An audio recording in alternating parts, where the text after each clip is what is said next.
So in today's web dev tip, we're going to start looking at adding stats to our Rick and Roll project.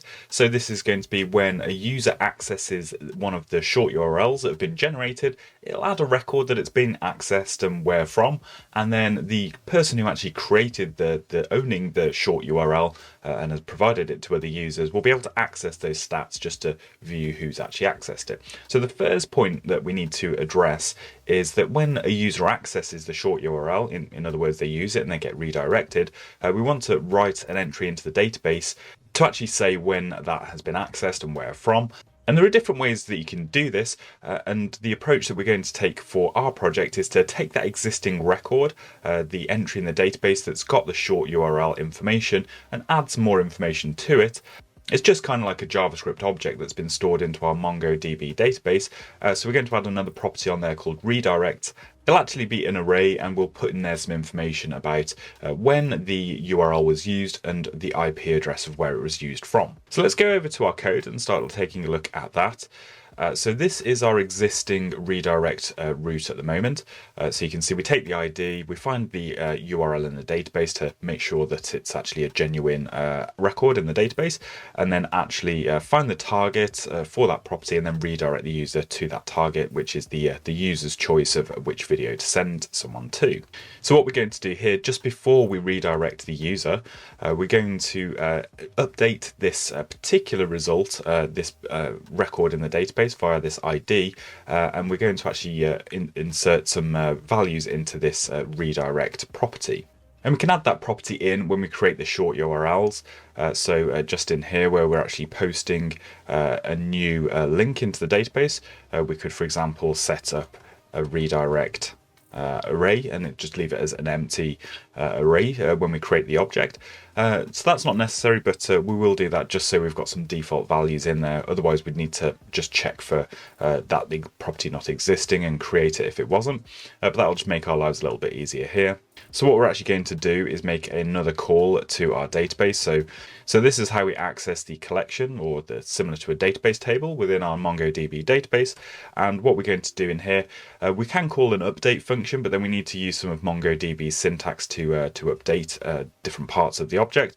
So in our example, it's just easier to just say we're just going to replace the whole object. We've already got a copy of it here where we've got the find result.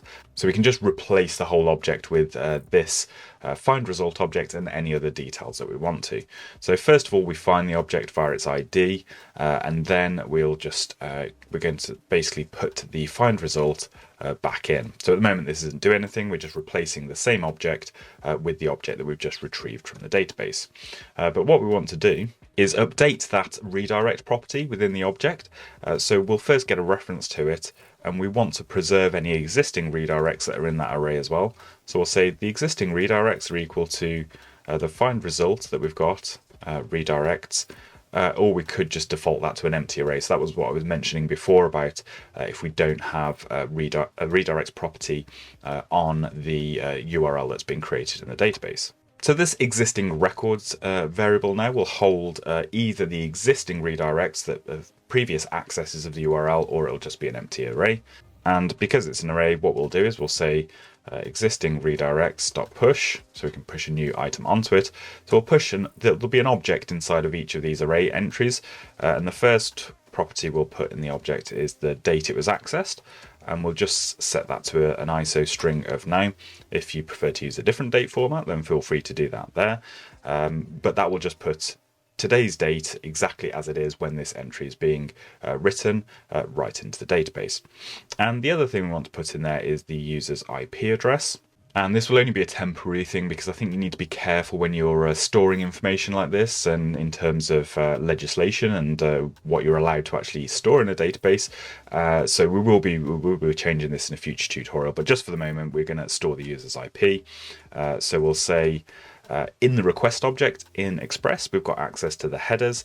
And when this is running in production, we'll be running behind Nginx. So we want to access this header called x forwarded 4. which will give us the genuine IP address of the user who's accessed the URL. As with other things like this, these things can be falsified, so you need to treat them with a little bit of care. But for our purposes, we're not too really worried about if the IP address comes from somewhere random. It's just for our information and for something to display for our stats as well. So if that doesn't exist, if we're running locally, for example, we'll just, in the request, we'll get the socket .remote address.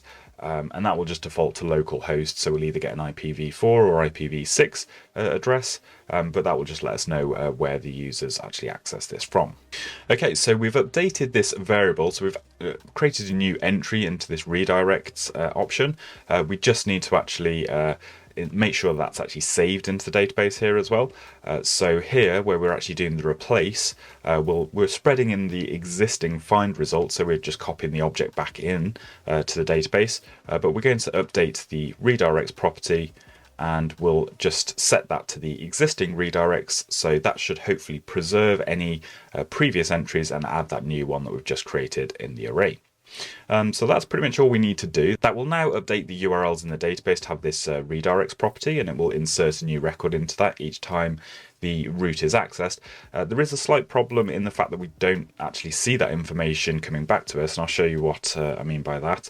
So let's just say replace result. I'll just create a new variable with the result of that replace request, and if I just log that out to the console, and we'll just test we haven't got any problems with our code here.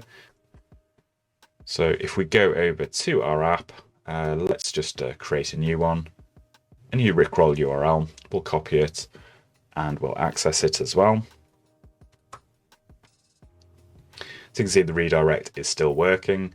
And if we go back into our Visual Studio Code, you can see that we've got no problems. It has actually done that update for us, but the response we get back, which is this replace result variable here, isn't very descriptive as to what's happened. We can see something's been updated, but it doesn't actually give you the object back or let you know exactly what that looks like. So what we'll do in the next tutorial is I'll show you a way that you can access the MongoDB database and just look at the information that's been inserted into it and check that that redirect property is being populated correctly and look at the information that's inside it. But that's it for this tutorial. Make sure you stay tuned for more web dev tips.